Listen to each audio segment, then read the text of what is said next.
अन्त्यको समयको सम्बन्धमा हुन आउने कुराहरू के हो त? अन्त्यको समय भनेको के हो? अन्त्यको समयमा के हुन आउँछ? मानिसहरू किन अन्त्यको समयमा चाहिँ बढी गरेर दुःख पाउँछन्, प्रताडित हुन्छन्, असहज परिस्थिति हुन्छ, सङ्कट हुन्छ भनेर किन भनिएको छ? बाइबलमा यो दिएको छ कि अन्त्यको समय चाहिँ परमेश्वरद्वारा तोकिएको हो र अन्त्यको समय ल्याउनुको एउटा कारण चाहिँ मानिसहरूको अनाज्ञाकारिताको कारण र मानिसहरूको सन्तानमाथि त्यो चुनौतीहरू आइपर्छ। अनि अन्त्यको समय चुनौतीपूर्ण हुन्छ, समस्या हुन्छ, कठिनाइ हुन्छ अनि अन्त्यको समय चाहिँ सर्वनाशको समय हो। यो कुरालाई हामी बिस्तारै परमेश्वरको वचन अनुसार हेर्दै जानेछौँ। अब अन्त्यको समय आउँछ भनेर के येशू ख्रीष्ट आएपछि को समयमा मात्रै भनिएको हो त भनेर हामीले विचार गर्ने हो भने अन्त्यको समयको बारेमा चाहिँ बाइबलमा मलाकीको पुस्तकमा बडा स्पष्टसँग भनेको हामी पाउँछौँ। तपाईहरुले मलाकीको पुस्तक 4 अध्यायलाई हेर्नुभयो भने त्यहाँ अन्त्यको समयको अगमबाणीहरू दिएको छ। हामीलाई थाहा छ मलाकीको पुस्तकपछि परमेश्वर चाहिँ पृथ्वीको कोही पनि मानिसहरूसँग अगमवक्ताहरूसँग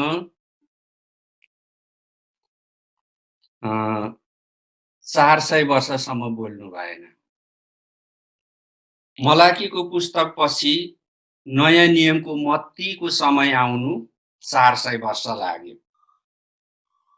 अब मलाकीको पुस्तक 4 अध्यायमा के कुराहरू मुख्य गरी दिएको छ भनेर हामी हेर्यौं भने म त्यहाँ तपाईहरुलाई 1 2 3 4 गरेर बताउँछु। मलाकीको पुस्तकमा अन्त्यको समयको बारेमा भनिएको कुरा मध्ये एउटा कुरा चाहिँ यस्तो लेखिएको छ,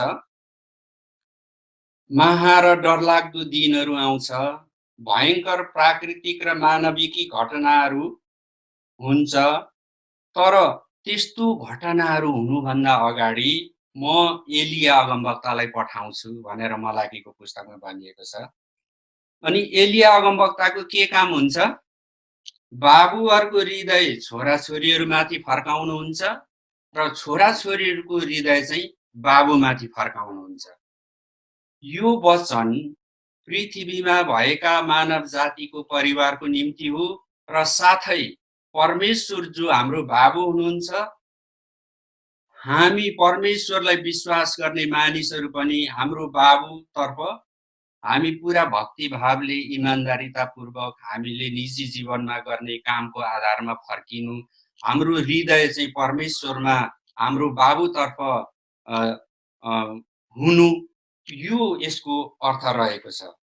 अनि अब हामीले हेर्यौं भने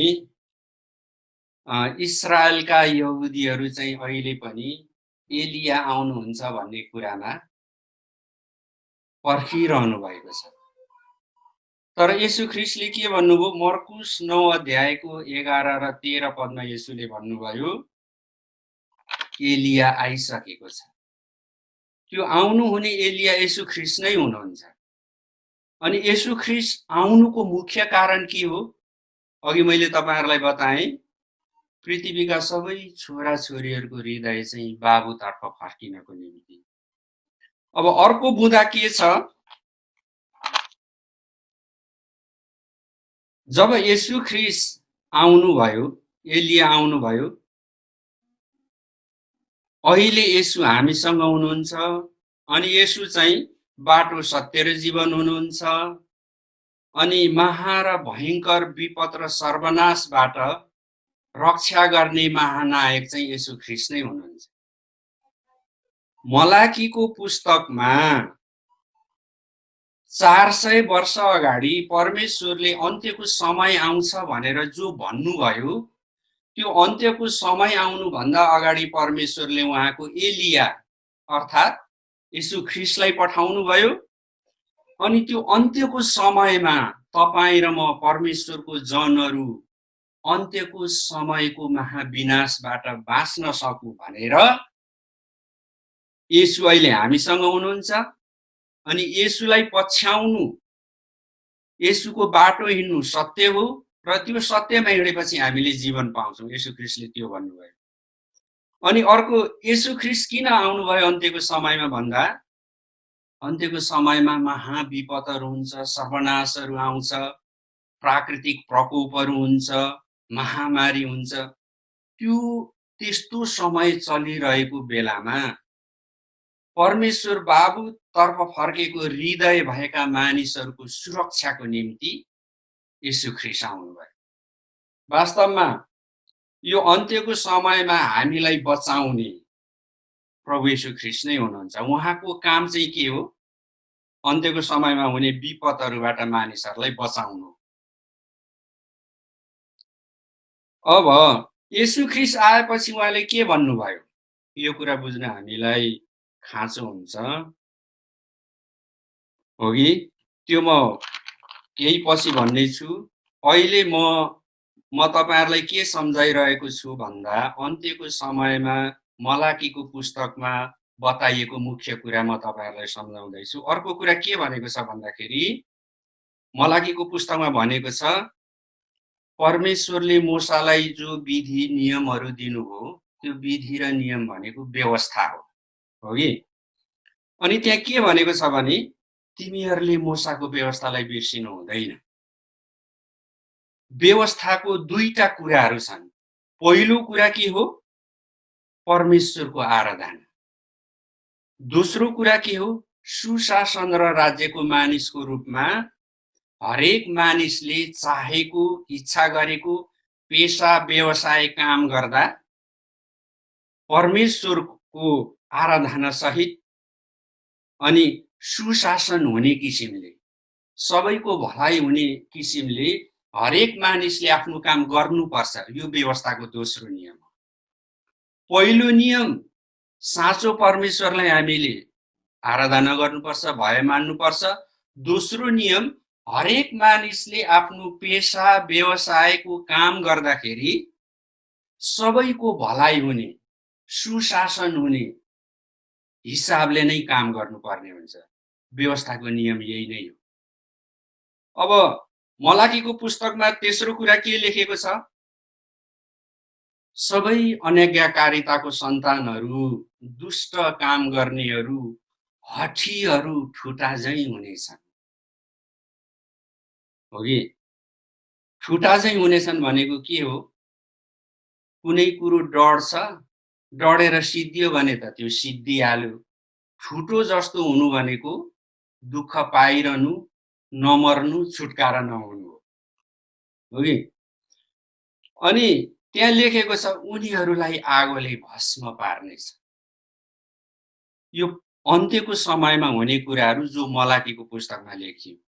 अब चौथो नम्बरमा के छ? चौथो बुँदामा, तर प्रभुलाई विश्वास गर्ने, आदर गर्ने, विश्वासको काम गर्ने, परमेश्वरको भय मान्ने, आज्ञा पालन गर्नेहरू चाहिँ गोठलाई छोडेर निस्केको बाछा जस्तै स्वतन्त्रता उपभोग गर्नेछन् र दुष्टमाथि शासन गर्नेछौ। जो मानिसहरू, मानव जातिहरू परमेश्वरको आराधना गर्छन् र आफ्नो काममा इमानदारीता अपनाउँछन् र तिनीहरूको कामले सबैको भलाइ हुने उद्देश्य राख्छ, उनीहरू भ्रष्ट छैनन्, ती मानिसहरू चाहिँ यो अन्त्यको समयमा, महामारी चलिरहेको समयमा अनि हावा हुन्डुरीहरू आइरहेको समयमा, भूकम्प गइरहेको समयमा, सलहले बाली नालीहरू, वनस्पतिहरू नाश गरिरहेको समयमा उनीहरू चाहिँ दुःख पाउने छैन। तर उनीहरूले चाहिँ ती कुराहरूमाथि शासन गर्नेछन्। यो मलाकीकै पुस्तकमा भनियो। अब मलाकीको पुस्तकमा भनिएको कुरा, एउटा मुख्य कुरा हामीले बिर्सन नहुने चाहिँ के हो? अन्त्यको दिनहरू पृथ्वीमा मानव जाति को विरुद्धमा आउनुभन्दा अगाडि म मेरो एलियालाई पठाउँछु। एलिया को हुनुहुन्छ? येशू ख्रीष्ट हुनुहुन्छ। येशू ख्रीष्टको काम के हो? महानायकको काम हो। तपाईहरुले फिल्ममा कथामा हेर्नुभएको होला नि, कुनै एउटा नायक हुन्छ, उसले नायिकालाई मात्रै बचाउँदैन, गाउँलाई, देशलाई, सहरलाई नै बचाउँछ हो कि होइन? त्यस्तै अन्त्यको समय आउँछ भनेर जब मलाकीको पुस्तकमा भनियो, सुरुमा के भनिएको छ? पहिला म मेरो एलियालाई पठाउँछु। त्यो एलिया येशू ख्रीष्ट आउनुभयो। अनि येशू ख्रीष्ट आउनुभन्दा 7-8 महिना, 6 महिना, 1 वर्ष अगाडि आउनुभएको यूहन्नाले के भन्नुभयो? यूहन्नाले भन्नुभयो, मत्ती 3को 2 अध्यायमा लेखेको छ, पश्चाताप गर, स्वर्गको राज्य आएको छ, यो तिम्रो हातैमा छ। किन यूहन्नाले यो भन्नुभयो? के स्वर्गको राज्य योभन्दा अगाडि आएको थिएन? थियो, थियो, थियो। म तपाईलाई एउटा कुरा खोलाउँछु, आदम र हब्बा भएदेखि आएर 2020 सम्म मानव जातिको इतिहास कति वर्ष पुगिसक्यो भन्दा 300,000 वर्ष भइसक्यो। त्यो भनेको हाम्रो नेपालीमा 3 लाख वर्ष। मानव जातिको इतिहास आदम हब्बादेखि 3 लाख वर्ष पुरानो छ। येशू ख्रीष्ट आउनु भएको त 2020 वर्ष मात्रै भएको छ। येशू ख्रीष्ट आएदेखि यता 2020 वर्ष भयो। तर मानव जातिको इतिहास कति लामो छ? 3 लाख वर्ष लामो छ। परमेश्वरको राज्य पहिला पनि थियो। पहिला परमेश्वरले आफ्नो व्यवस्था दिनुभयो, तर मानिसहरूले त्यो कुरालाई वास्ता फिक्री गरेनन्। मानिसहरू आफ्नै मनमौजी भ्रष्ट चालमा हिँडिरहे। त्यसो हुँदाखेरि अब स्वर्गको राज्य आएको छ भनेर यूहन्नाले किन भन्नुभयो? येशू ख्रीष्ट जो हुनुहुन्थ्यो, उहाँ आउनुको मुख्य उद्देश्य के हो?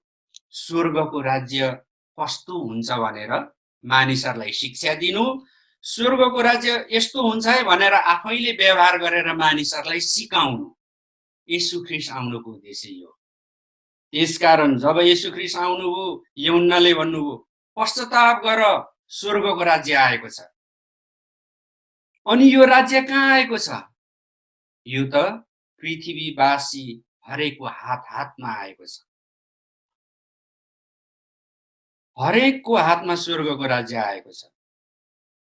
किन हातमा किन स्वर्गको राज्य छ? किनभने पृथ्वीवासी सबै मानिसहरू निश्चित उद्देश्यले आएका हुन्। हरेक मानिसले आफ्नो स्वेच्छाले निश्चित प्रकारको पेशा, व्यवसाय र काम रोजेको हुन्छ।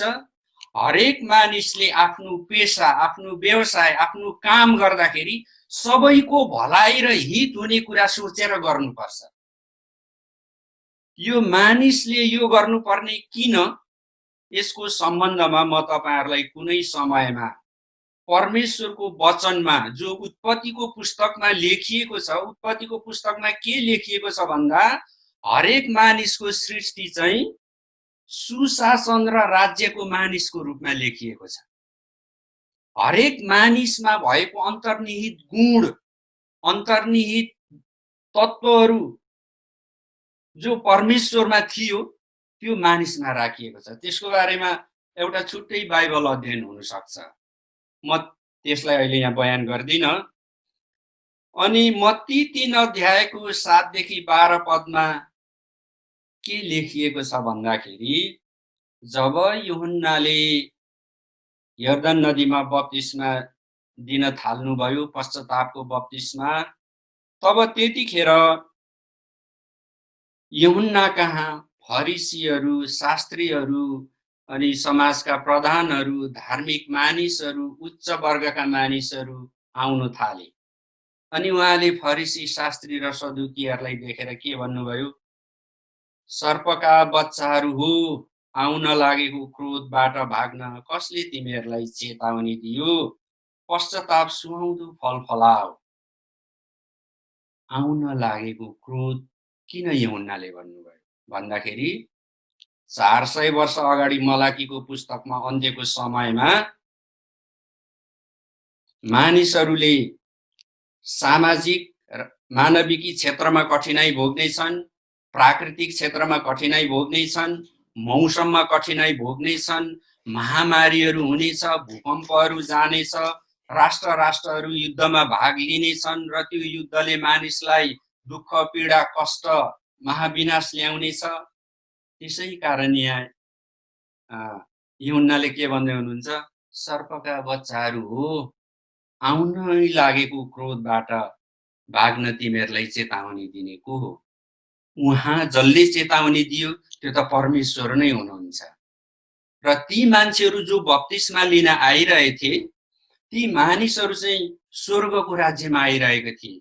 किनभने वास्तवमा त्योभन्दा अगाडि जति पनि मानिसहरू पुस्ता पुस्तामा जिए, तिनीहरूले नाम मात्रको धर्म मनाए, नाम मात्रको विधि गरे, नाम मात्रको धार्मिक नाम लिए, तर परमेश्वरले सोचेको, परमेश्वरले बनाउनु भएको, परमेश्वरले संयोजन गर्नुभएको सुशासन र राज्यको मानिसको रूपमा तिनीहरूले काम गरेन। तर हरेक मानिस चाहिँ सुशासन र राज्यको मानिस हो है। उसले आफ्नो जातिको निम्ति, समाजको निम्ति, देशको निम्ति, असल कुराको निम्ति, विकासको निम्ति उसको जिम्मेवारी छ। र स्वर्गको राज्य, असल राज्य, सबैलाई भलाइ हुने राज्य आउनु चाहिँ हरेक मानिसको जिम्माको काम हो भनेर बुझाउन र देखाउन यीशु ख्रीष्ट आउनु भएको हो। त्यसैले यहाँ के भनिएको छ भन्दा, तिमीहरूलाई कसले चेतावनी दियो? त्यो दिने प्रभु यीशु ख्रीष्ट हुनुहुन्छ, त्यो दिने परमेश्वर हुनुहुन्छ। अब एउटा कुरा के लाग्छ भने, अहिले जो हामी अहिले पृथ्वीमा पृथ्वीवासीहरू कैयौँ, कसैलाई क्रिस्चियन धर्मको भनेको छ, कसैलाई हिन्दू, बुद्धिस्ट धर्म, कोही यहुदी धर्म, कोही जुरोस्ट्रानियजम धर्म, कोही ताओ धर्म, कन्फ्युसियस धर्म, अनेकौँ धर्महरू छ। अब क्रिस्चियन धर्मको कुरा गरौँ, इसाईहरूको कुरा गरौँ, के नामको कारणले कोही बचाइएला र? यूहन्नाको समयदेखि अगाडिदेखि मानिसहरूले के सोच्दै थिए भन्दा, हामी त अब्राहमको सन्तान हौ। त्यसैले यूहन्नाले के प्रश्न पार्नुभयो भने, अब्राहमको सन्तान हौ भनेर तिमीहरू नठान, किनभने परमेश्वरले यी ढुङ्गाहरूबाट आफ्नो सन्तान उत्पन्न गर्न सक्नुहुन्छ। अर्थात् इसाई हौ हामी क्रिस्चियन धर्मको हौ वा कुनै धर्मको हौ भनेर मानिसहरू बचाइन्छ भन्ने कुरामा भर पर्नु के हो? हामीले आफैलाई भुलमा राख्नु हो। अनि फेरि यूहन्नाले के भन्नुभयो? हेर, अहिले नै रुखको फेदमा वंशहरू परिसकेको छ। अहिले नै रुखको फेदमा वंशहरू परिसकेको छ। अर्थात् यूहन्नाको समयदेखि नै अन्त्यको समयहरू सुरु भयो। यूहन्नाको समयदेखि नै महासङ्कष्टको सुरु समय भयो भन्ने हामी बुझ्न सक्छौँ। किनभने आजभन्दा 2020 वर्ष अगाडि पृथ्वीमा भूकम्पहरू आयो, अनि सुनामीहरू आए, महामारीहरू आए, अनि राज्यहरू आपसमा युद्ध गरे। राज्यहरू आपसमा युद्ध गर्दाखेरि त्यसले मानिसहरूको जीवनमा कष्ट, दुःख उत्पन्न गरायो, अभाव उत्पन्न गरायो, आर्थिक अभाव उत्पन्न भयो। अनि यो अन्त्यको समय चाहिँ कुनै मितिबाट सुरु भएर सुरु भएर सकिने होइन कि यो चाहिँ एउटा समयको चक्रमा चल्दै जाने हो। अनि अघि नै हामीले थाहा पाइसक्यौँ, अन्त्यको समय परमेश्वरले किन तोक्नुभयो भन्दाखेरि 3 लाख वर्षसम्म मानिसहरूले परमेश्वरको आज्ञा पालन गरेनन्। खाली परमेश्वरको नाउँमा धर्मको नाउँ राखे, धार्मिक भए, विधिहरू गरे, तर आफ्नो काममा, मानिसहरूको हातको काममा तिनीहरूले पश्चाताप गरेनन्। त्यसैले अनैक्यकारिताको कारण चाहिँ यो अवस्थाहरू आयो। र अब जब यो कुराहरू भइरहेको थियो, परमेश्वरको पुत्र येशू ख्रीष्ट मानिसहरूलाई यो पापको चक्रबाट बचाउनको निम्ति आउनुभयो। अनि उहाँले चाहिँ सबै जाति र राज्यहरूलाई आफ्नो मुक्ति र उद्धार ग्रहण गर्न पनि बोलाउनुभयो। यहाँ 12 पदमा मत्ती 7 अध्यायको 3 अध्यायको 12 पदमा भनेको छ, येशूको हातमा के छ? सबै अख्तियार छ, शक्ति छ र अधीनता छ। अनि परमेश्वरले तोकिसक्नु भएको सङ्कष्टको समयमा येशू चाहिँ त्यसबाट मानिस जातिलाई छुटकारा दिनको निम्ति आउनुभयो। अब अन्त्यको समयमा हुने सङ्कष्टहरूबाट, विपत्तिहरूबाट बचाइनको निम्ति हामीले येशू ख्रीष्टलाई स्वीकार गर्छौँ गर्दैनौँ, हृदयबाट अनि हातको कामबाट, त्यो चाहिँ हाम्रो खुसीको कुरा हो, हाम्रो रोजाइको कुरा हो। परमेश्वरले त जबरजस्ती गर्नुहुन्न। हामीले बाइबलमा पढेको छौँ, पवित्र आत्माले जबरजस्ती गर्नुहुन्न। तर अन्त्यको समयको बारेमा बताइएको छ, शिक्षा दिइएको छ। अनि अन्त्यको समयमा मानिसहरू बाँचुन् भनेर परमेश्वरले येशू ख्रीष्टलाई पनि पठाइसक्नु भएको छ। अनि येशू ख्रीष्टले आफ्नो जीवनमा विभिन्न प्रकारको कामहरू गरेर त्यो कुरा हो भनेर हामीलाई बताइ पनि सक्नुभयो। अब पालो कसको आयो भन्दा तपाईँ र मेरो पालो आयो। हामीले व्यवस्थाको पहिलो नियम भनेको परमेश्वरलाई आराधना गर्ने, परमेश्वरलाई आराधना गर्ने। त्यो हामी रोज्छौँ रोज्दैनौँ, पृथ्वीवासीहरूले येशू ख्रीष्टलाई रोज्छन् रोज्दैनन्। दोस्रो कुरा, पृथ्वीमा बास गर्ने सबै मानिसहरू जसको कुनै न कुनै काम छ, पेशा छ, त्यो तिनको काम र पेशाले सबै मानिसको हित गर्छ गर्दैन, यो कुरामा हामी इसाईहरूको पनि मूल्याङ्कन हुन्छ। अब केही सवाल यस्तो पनि छ, के नामको ख्रिस्टियन जो छिमेकीले बोलाएको नाम हो हुँदै जाँदा पृथ्वीको व्यवस्थामा वर्गीकृत पहिचानको रूपमा आयो, यति हुँदा बचाइन्छ? नामसँग परमेश्वरको केही सरोकार छ? यो हामीले सोच्ने विषय। क्रिस्चियन भनेर हामीलाई कसले भन्यो? परमेश्वरले भन्नु भएन, हामीलाई त छिमेकीले भनेको हो कि? अनि हामीले क्रिस्चियन धर्म अपनाउँदैमा हामी बाँच्छौँ। स्वर्ग राज्य कसको हातमा छ? हात हुनेहरू को छन्? के हात हुने मानिसहरू अचेत मूर्तिहरू हुन् र हात हुने हरेकको कुनै जिम्मेवारी छैन? श्रीमानको जिम्मेवारी श्रीमती प्रति, श्रीमतीको जिम्मेवारी श्रीमान प्रति, अदालतमा काम गर्ने कारिन्दाको त्यहाँ आउने मानिसहरूप्रति, सेवाग्राही प्रति, हाकिमहरू प्रति, चर्चमा सेवाकाई गर्नेहरू, चर्चमा काम गर्नेहरूको जिम्मेवारी विश्वासीहरूप्रति, विश्वासीहरूको जिम्मेवारीहरू उसको कामप्रति, मण्डलीप्रति, शासन भार चलाउनेहरू प्रधानमन्त्रीको जिम्मा देशप्रति, सिपाहीको जिम्मा देशप्रति, हाकिमप्रति, वैज्ञानिकहरूको जिम्मा मानिसहरूको भलाइ हुने असल कुराहरू सृजना गर्ने, उनीहरूको जीवनलाई सरल बनाउने कुराप्रति, डाक्टरको जिम्मा रोगीप्रति, रोगीको जिम्मा अस्पतालको वातावरणलाई राम्रो कायम राख्नुपर्ने कुराप्रति। यो चाहिँ के हो? परमेश्वरले हरेक मानिसहरूलाई दिनुभएको कामको जिम्मा हो। त्यसै कारण येशूले भन्नुभयो अनि यूहन्नाले पनि भन्नुभयो, स्वर्गको राज्य आएको छ, यो तिम्रो हातमा छ। जब येशू ख्रीष्ट आउनुभयो इस्रायलमा अनि उहाँले जब सेवकाईहरू सुरु गर्नुभयो, मत्ती 5 अध्यायको 17 पदमा तपाईले येशू ख्रीष्टले भनेको कुरा पाउनुहुन्छ। येशूले के भन्नुभयो भन्दाखेरि, म व्यवस्थामा लेखिएको बिन्दु र मात्रा समेत पूरा गर्न आए, कुनै नयाँ व्यवस्था राज्यमा ल्याउनु होइन। र कुनै नयाँ धर्म चलाउनु पनि होइन। किनभने राज्य पहिल्यैदेखि थियो। हरेक देशमा, हरेक राष्ट्रमा भएको व्यवस्था परमेश्वरकै व्यवस्था हो, जो पहिल्यैदेखि थियो। अनि येशू ख्रीष्टले के भन्नुभयो? म त व्यवस्थामा भएका कुराहरू पुरा गर्न पो आएँ।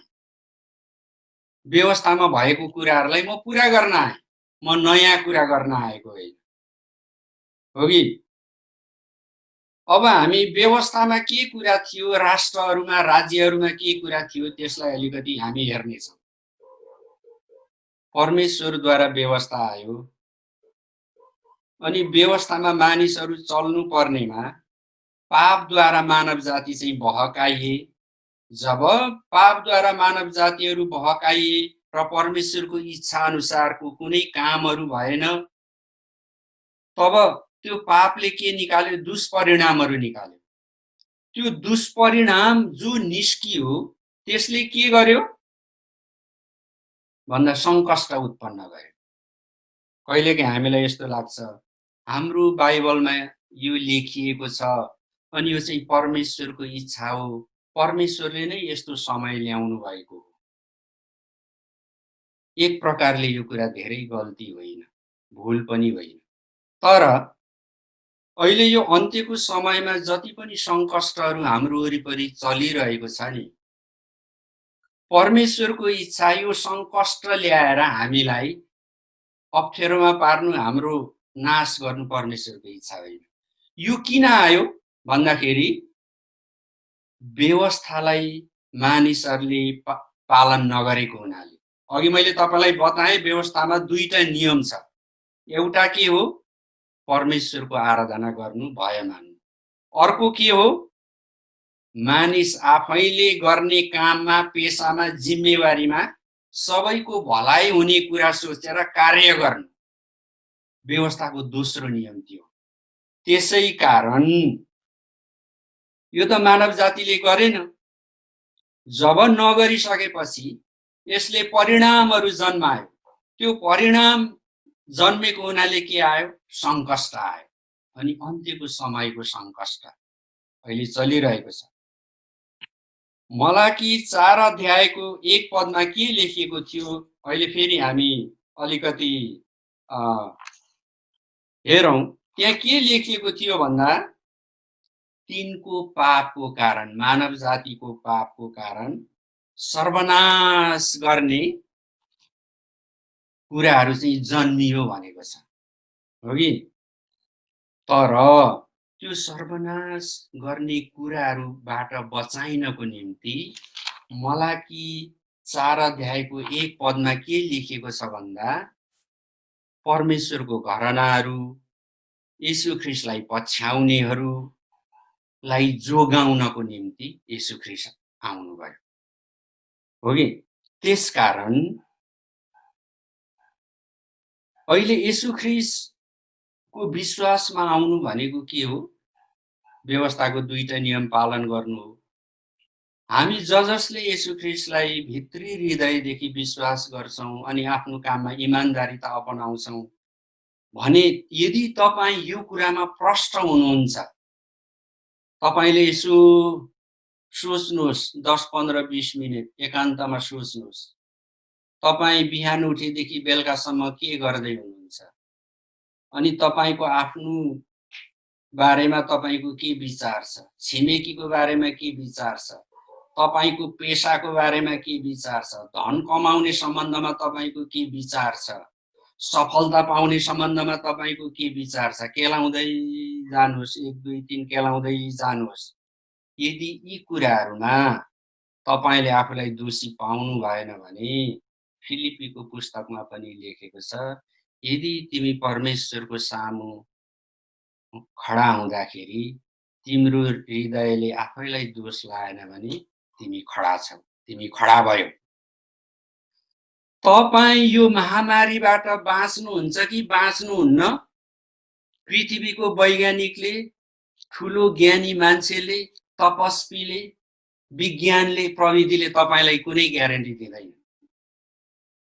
तपाईं यो महामारीमा बाँच्नुहुन्छ कि बाँच्नुहुन्न तपाईलाई नै थाहा छ। हो, त्यो थाहा पाउनको निम्ति येशू ख्रीष्ट आउनु भएको।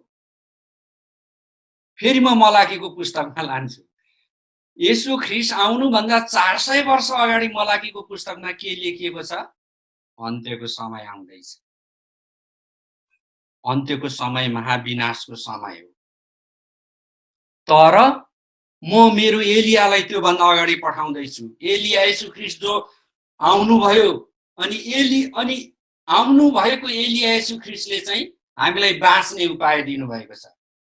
अनि आज हामी यो जे अध्ययन गर्दैछौँ त्यो अध्ययन चाहिँ हामी आफैले सधैँ आराधना गरेको परमेश्वरले हामीलाई दिएको बाइबलमा भएको वचनहरू हाम्रो समाजमा प्रष्ट भएर आउनको निम्ति यो अध्ययनको क्रमलाई हामीले जोडिरहेछौँ। हामीलाई थाहा छ येशू आउनुभयो, सुसमाचार प्रचार गर्नुभयो, उहाँले व्यवस्थाको 2टा नियमको उदाहरण दिनुभयो। अनि मत्ती 9 अध्यायको 35 देखि 38 पदसम्म त्यहाँ के लेखेको छ भन्दा येशू चाहिँ गाउँहरूमा सहरहरूमा जानुभयो अनि त्यहाँ भएको सभाघरहरूमा शिक्षा दिनुभयो। सभाघर नभएको ठाउँमा खुल्ला चौरमा मानिसहरूलाई सिकाउनुभयो, मन्दिरमा सिकाउनुभयो अनि घरहरूमा पनि सिकाउनुभयो। केवल ठुलो ठुलो हलमा मात्रै होइन, एक जनाको घरमा पनि येशू ख्रीष्ट गएर सिकाउनुभयो। अनि एउटा कुरा, अनि उहाँले सिकाएको कुरालाई के भनेको छ? तपाईले पढ्नुस् मत्तीको पुस्तकमा राज्यको सुसमाचार भनेको छ। राज्य भनेको के हो? देश। तपाई कुन देशमा बसिरहनु भएको छ? अमेरिकामा, नेपालमा, भारतमा। अनि येशू ख्रीष्टले सिकाउनु भएको शिक्षा कसको हो? राज्यको हो, देशको हो, त्यहाँ बसोबास गर्ने मानिसहरूको हो। अनि येशू ख्रीष्टले दिएको शिक्षालाई के भनियो? राज्यको सुसमाचार हो कि? एउटा कुरा येशूले राज्यको सुसमाचार सिकाउनु भयो। दोस्रो कुरा उहाँले के गर्नुभयो? जब शिक्षा दिँदै जानुहुन्थ्यो उहाँले सबै प्रकारको दुर्बलताहरू, रोगहरू, बिमारहरू निको पार्नुभयो, दुष्ट आत्माहरूलाई भगाउनु भयो। अर्को के गर्नुभयो? प्रकृतिमाथि अधिकार गर्नुभयो। प्रकृतिमाथि अधिकार यो भनेको के? समुद्रमाथि हिँड्नुभयो हैन? पानीमाथि हिँड्दा येशू डुब्नु भएन। तपाईले राम्रो ध्यान दिँदै सुन्नुहोस्। यसको उद्देश्य तपाईको निम्ति के होला विचार गर्दै जानुहोस्। अनि एउटा रुखलाई हकार्नु भएर त्यो रुख जरादेखि सुक्यो। एक दिन समुद्रमा यात्रा गर्दाखेरि ठुलो आँधी सुनामी आयो अनि येशूले खडा भएर त्यो आँधीलाई हकार्नु भयो अनि शान्त भयो।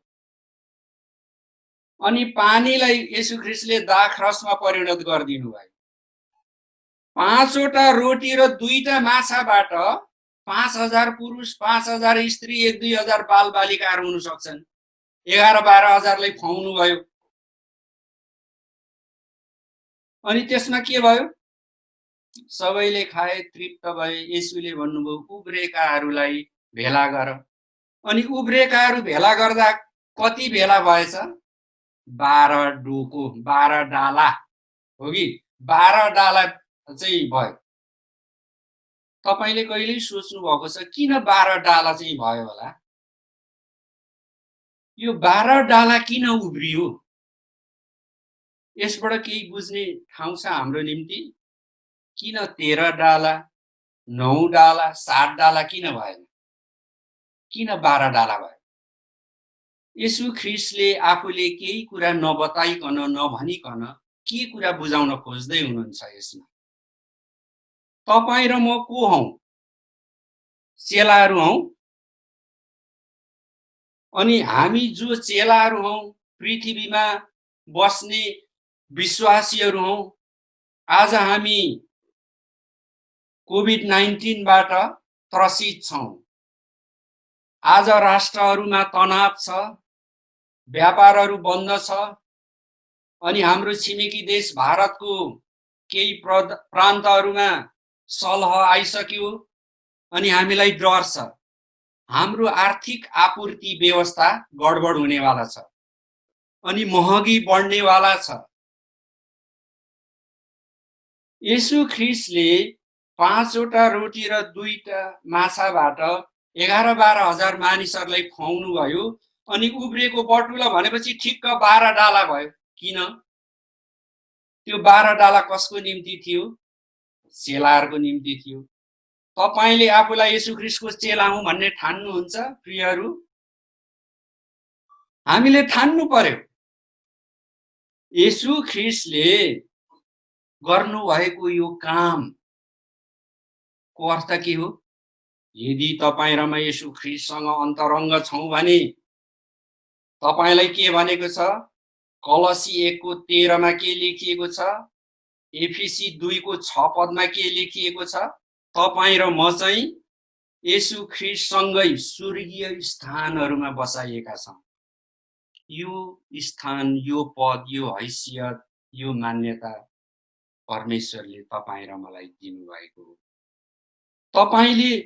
तपाईलाई परमेश्वरले जे भन्नुभएको छ, जे मान्यता दिनुभएको छ, त्यो तपाईले मान्नुपर्ने हुन्छ। परमेश्वरले किन तपाईलाई स्वर्गीय स्थानहरूमा बसाउनु भयो? किन येशूसँगै राख्नुभयो? हामीले पढेको छौँ विश्वासीहरू चाहिँ येशू ख्रिस्टसँग साझे हकदार हुन्।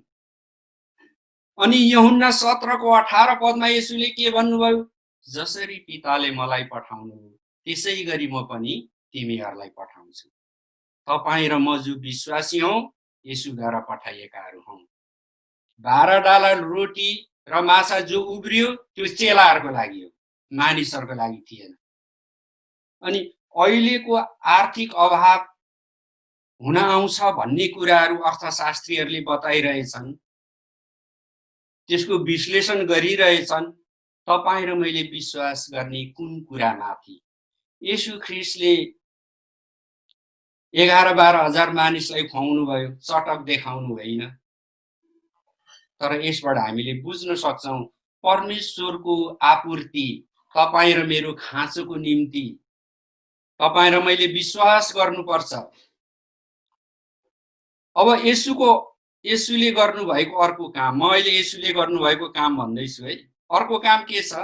मानव प्रणाली भनेको व्यवस्थामाथि येशूले अधिकार गर्नुभयो। त्यो भनेको के हो? नेपालमा नेपाल सरकार छ, भारतमा भारतको सरकार छ, अमेरिकामा अमेरिकाको सरकार छ। त्यो चाहिँ मानव प्रणाली हो, त्यो व्यवस्था हो, त्यो राज्यको व्यवस्था हो। येशू ख्रिस्टले राज्यको व्यवस्थामाथि अधिकार गर्नुभयो। कसरी भन्दा मत्ती 17 अध्यायको 22 र 23 पदमा कृपया तपाईहरुले राम्ररी पढ्नुहोस्। बाइबल पढ्न खाँचो छ। प्रचारकले प्रचार गरेको कुरा सुनेर हामी आनन्दित हुन्छौँ, उत्साह पाउँछौँ, हाम्रो हृदयको ढोका खुल्छ, दिमागी समझहरू बढ्छ, असल कुरा हो। तर यदि तपाईले वचनलाई चाहिँ बिर्सिनु भयो भने, वचनलाई चाहिँ पक्रिनु भएन भने प्रचारकहरूले गरेको प्रचारबाट आएको आनन्द, त्यसको उत्तेजना, त्यसले ल्याएको परिवर्तन चाँडै हराएर सेलाएर गइहाल्छ अनि हामी फेरि वचन नभएको मानिस हुन्छ। त्यसकारण वचन सुन्नु चाहिँ, वचनमाथि याद गर्नु चाहिँ के हो? सबैभन्दा असल कुरा हो। अब यहाँ के लेखेको छ भन्दाखेरि यो 22 र 23 पदमा के छ? मत्ती 17 को येशू मारिनु भयो, गाडिनु भयो अनि येशू जीवित हुनुभयो। पन्तियस पिलातुसको स्वीकारोक्तिमा, उसको अनुमतिमा यहुदीहरूले येशू ख्रिस्टलाई जो क्रुसमा चढाए, येशू जो मारिनु भयो, जीवित हुनको निम्ति त गरेको थिएन। उनको व्यवस्था येशू ख्रिस्ट फेरि जीवित भएर आओस् भन्ने त थिएन। तर त्यो इस्रायलको सरकारले गरेको व्यवस्थालाई येशू ख्रिस्टले तोड्नु भयो। त्यसमाथि उहाँको अधिकार छ। उहाँ तेस्रो दिनमा बौरी उठ्नुभयो अनि यरुसलेममा 40 दिनसम्म घुम्नुभयो, चेलाहरूसँग रहनुभयो।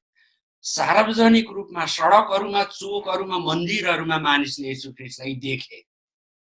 हो कि अब मत्ती 23 अध्यायको 1 पददेखि तपाईले 39 पदसम्म पढ्नुहुन्छ भने यो पाउनुहुन्छ।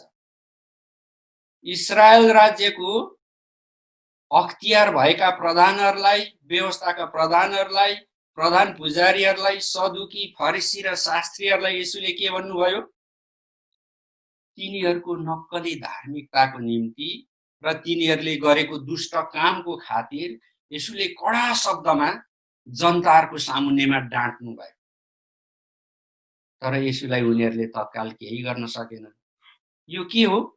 व्यवस्थामाथि यसुको अधिकार छ भन्ने कुरा हो कि?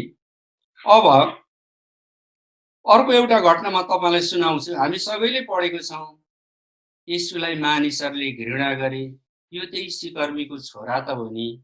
हामी जतिको हैसियतको यो छैन। हामी जति यो समाजमा, देशमा इज्जत पाएको मानिस पनि होइन।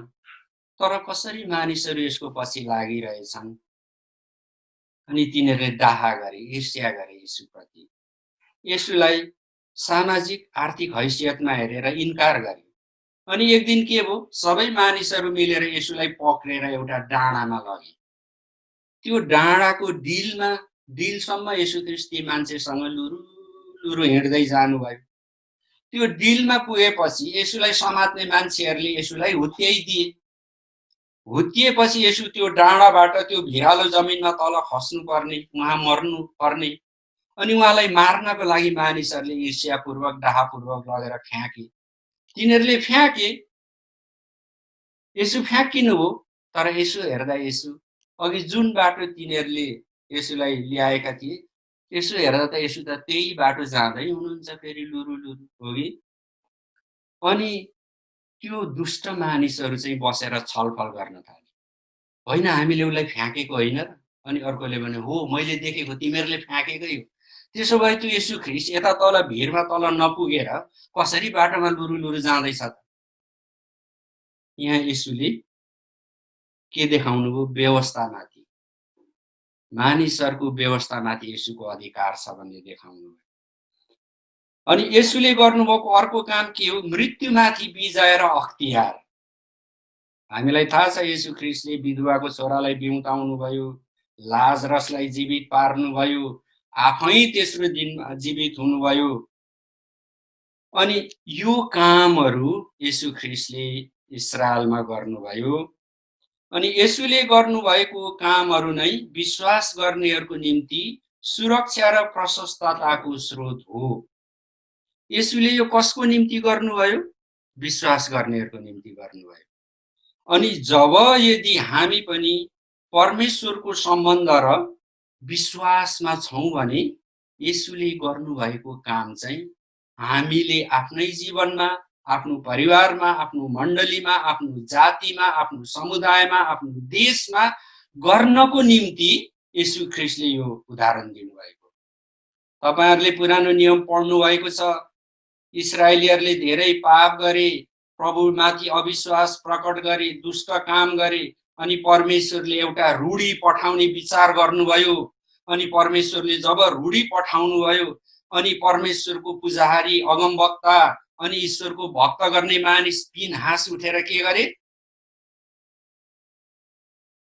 परमेश्वरको अख्तियारमा हात खडा गरेर त्यो रूढीलाई रोक्नुभयो। रूढी रोकी। यो संसारको प्रणालीमा अधिकारहरू चलाउनको निम्ति येशू चाहिँ अन्त्यको समयमा हामीलाई उदाहरण दिन आउनुभयो।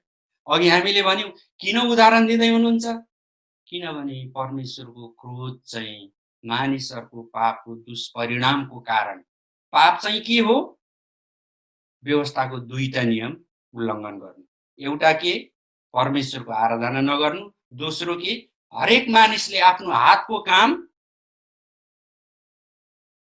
इमानदारीपूर्वक नगर्नु, भ्रष्ट प्रकारले गर्नु। हो कि? यो कुरा चाहिँ के हो? भ्रष्टता हो। हाम्रो देशको विकासको जिम्मा राष्ट्रपति, प्रधानमन्त्री, मन्त्रीहरूले लिएको छैन। कुनै दलले लिएको छैन। कसैले सबै गरिदिने होइन। समुदायको विकास, देशको विकास हरेक मानिसले गर्ने आफ्नो हातको कामबाट गर्नुपर्छ। यही कुरा देखाउनको निम्ति राज्य, त्यसै कारण बाइबलमा भनेको छ येशू ख्रीष्टले चाहिँ राज्यको सुसमाचार सुनाउनु भयो, धर्मको होइन। किनभने धर्म, धार्मिकता, परमेश्वर अनि व्यवस्था चाहिँ पहिल्यैदेखि मानव जातिलाई थियो, तर मानिसहरू बहकिए, बरालिए, भड्किएर आफ्नै बाटोमा लागे।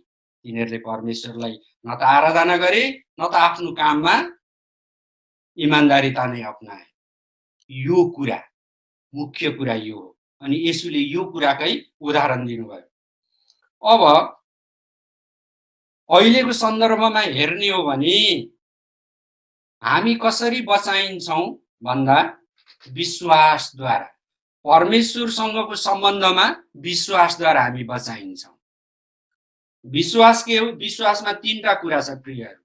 एउटा चाहिँ छ आशा। तपाईसँग परमेश्वरको वचन छ, तपाईलाई के कुराको खाँचो छ, तपाईको सवाल के हो, त्यो कुरा परमेश्वरसँगको सम्बन्धमा हुन आउँछ भन्ने तपाईलाई आशा छ कि छैन? विश्वासभित्र पर्ने तीन कुरा मध्ये पहिलो कुरा हो आशा, दोस्रो कुरा हो भरोसा। अनि म विश्वासी हुँ, मैले परमेश्वरमा विश्वास गरेको छु, कोरोना भाइरसबाट मलाई र मेरो परिवारलाई हानि हुँदैन भन्ने भरोसा तपाईसँग छ कि छैन? अनि विश्वासमा तेस्रो कुरा हो निश्चयता। हामी निश्चयता लिनुपर्छ।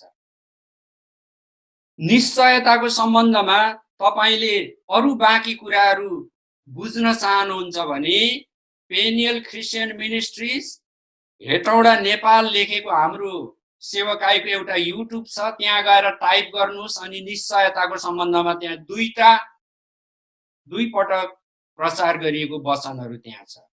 त्यसले तपाईलाई सायद केही न्यून रूपमा भए पनि सहायता गर्थ्यो कि कृपया तपाईहरुले हेर्नु होला। हो, आशा, भरोसा र निश्चयता, यो तीनटा कुरा मिलेर विश्वास बन्छ। विश्वास चाहिँ जब यो तीनटा कुरा मिल्छ भने अनि त्यसले काम गर्न थाल्छ। कसरी काम गर्छ?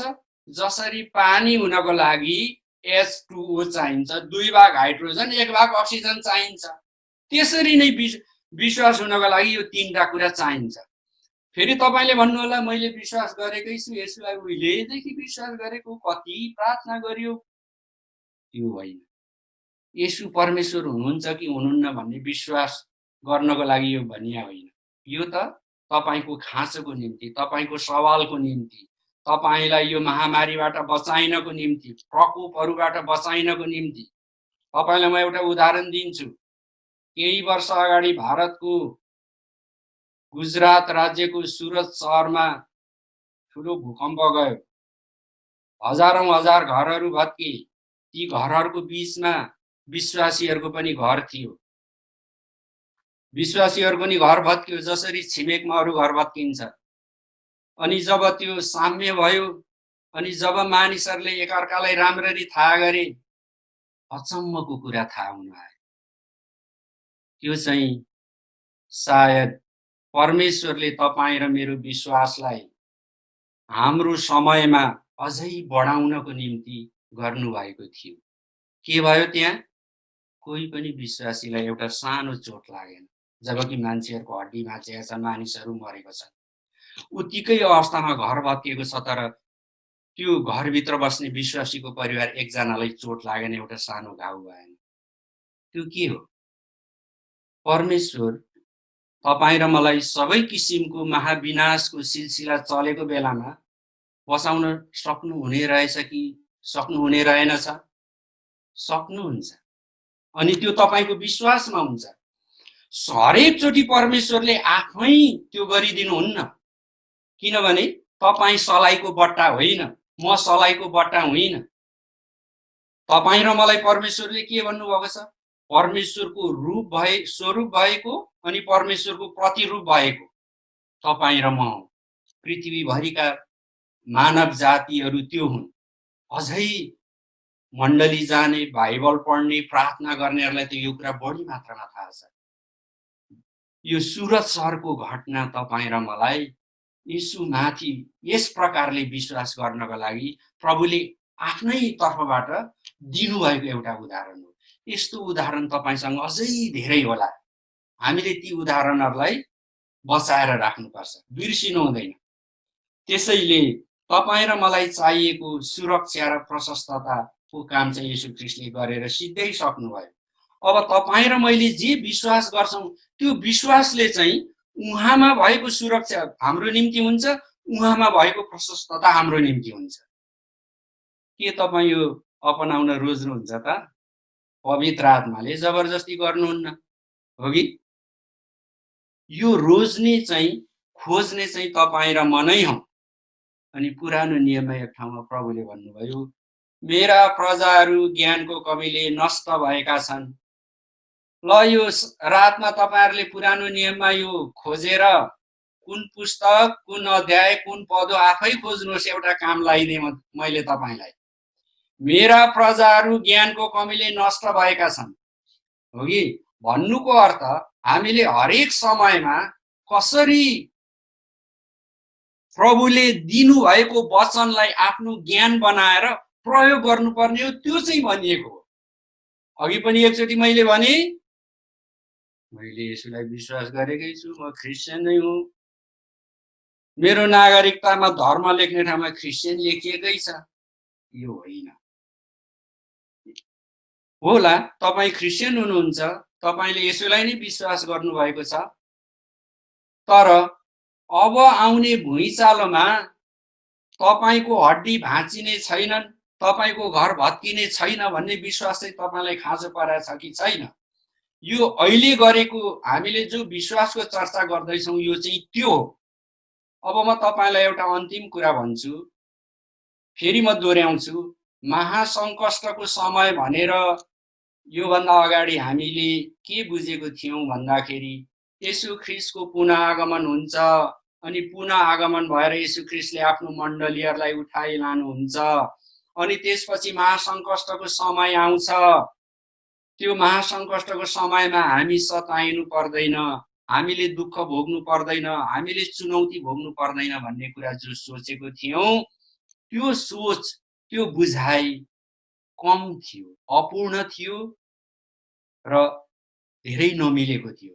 तर परमेश्वरले भन्नुभएको चाहिँ त्यो होइन।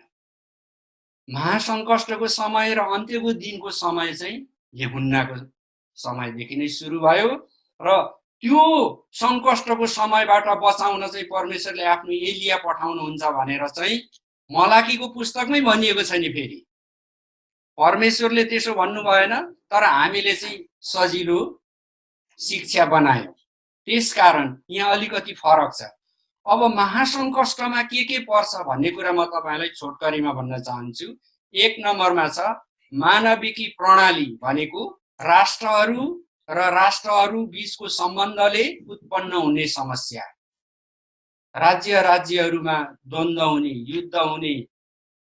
अनि दुई नम्बरमा छ प्राकृतिक प्रकोप। प्राकृतिक प्रकोपमा के पर्छ? मौसम परिवर्तन हुने, भूकम्प आउने, ज्वालामुखी जाने, सुनामी जाने, बाढी पहिरो, हाम्रो सूर्यको ताप बढेर जाने, यो कुराहरू पर्छ। अब तीन नम्बरमा छ महामारी, जस्तो कोभिड-19 भयो, रोग व्याधिहरू, हैजाहरू। एकजना भारतको साधुले जो प्रभुको दास हुनुहुन्छ, उहाँले एउटा कुरा भन्नुभएको छ, यो कोभिड-19 पछि केही समयपछि एउटा ठुलो महामारी आइरहेछ। त्यो महामारीले चाहिँ मानिसको शरीरमा, छालामा डसे जस्तो हुन्छ, अनि डसेपछि त्यसको विष चाहिँ सारा शरीरमा फैलन्छ, अनि फैलेपछि मानिस चाँडै नै नाश हुन्छ भनेर उहाँले, प्रभुले उहाँलाई दर्शनमा बोल्नु भएको कुरा बताउनु भएको छ। अनि यो प्रकारको महामारी कहाँ लेखिएको छ भन्दाखेरि प्रकाशको पुस्तक 9 अध्यायमा तपाईले राम्ररी पढ्नुहोस् र त्यसको पद पत्ता लगाउनुहोस्। त्यहाँ लेखिएको एउटा महामारी ठ्याक्कै यस किसिमको छ।